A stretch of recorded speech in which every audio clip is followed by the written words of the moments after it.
After playing soccer, a teen walked down to the beach and put his feet in the ocean. When he took them out, he noticed something stuck to them, so he brushed it away. It started bleeding. When it wouldn't stop, he was rushed to the hospital. That's when doctors broke the news. Sam Kanazay was just 16 years old when he received the shock of his life. The teen went wading at the beach to cool off after finishing a soccer match in Melbourne, Australia, only to leave the water and soon realize that his legs were dripping with blood. Unbelievably, it seemed mysterious sea creatures had tried to eat the boy alive, the Sydney Morning Herald reported. After only being knee-deep in the ocean at Dendy Street Beach in Brighton, Sam felt something but didn't think much of it. First, there was some tingling around his toes. Then, as he emerged from the water about 30 minutes later, there was another odd sensation. Initially thinking it was just sand, he shook off his legs and continued on his way. Soon, however, he looked down to see blood everywhere. That's when he knew something was wrong. "I wasn't really thinking about being eaten," Sam said, recalling the odd sensation he had experienced and ignored. "I walked out of the water, saw what I thought was sand covering my ankles and lower calf, so I just shook it off violently, and it came off." As he went to fetch his belongings, he noticed that blood had begun dripping down his ankles and feet. His legs were bleeding profusely, and it wouldn't stop. "I didn't really know what to think of it. It was a bit of a shock, a bit of a random thing to see," he recalled. And when you see the graphic images of his injuries in the footage below, shock seems to be an understatement.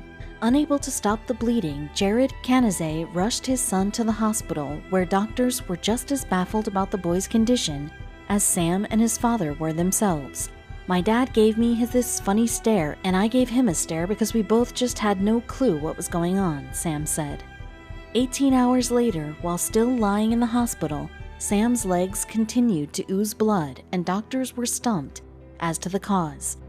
Eventually, it was determined that the teen had suffered multiple bites from tiny sea creatures that were literally trying to eat him alive. However, doctors were perplexed as to the exact culprit. Experts initially believed that it may have been scavenging sea lice, also known as isopods, munching on the teen's legs while he was wading in the water. However, the theory is a stretch since sea lice usually only leave a tiny rash and don't normally cause bleeding. Wanting to get to the bottom of things, Sam's dad headed to the beach to do his own investigation. Armed with some meat and a pool net, it wasn't long before he had what he needed. Hordes of critters rushed to devour the meat, allowing Jared to take video of the creatures and also capture some of them so he could show the doctors exactly what had done the damage to his son. According to Alistair Poor, associate professor at the University of New South Wales, what Jared captured weren't sea lice at all. He said they instead looked like amphipods. But this did little to solve Sam's mystery, since Poor noted that amphipods aren't known for biting humans, so he doesn't believe that these were the same creatures that bit Sam.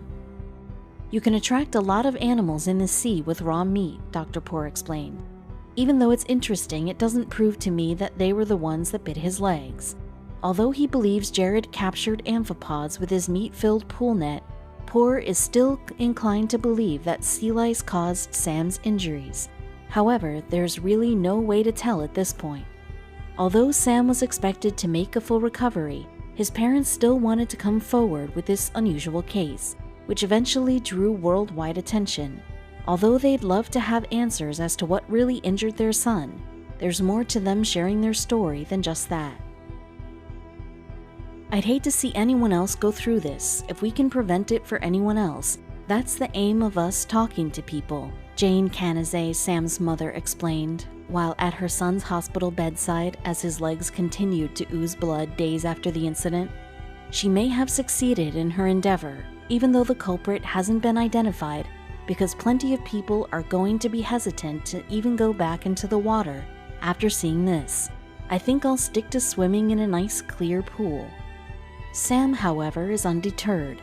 "Plenty of people go for a swim in there, so it's probably just a one-off thing," he said, relaying that the incident wouldn't keep him out of the water.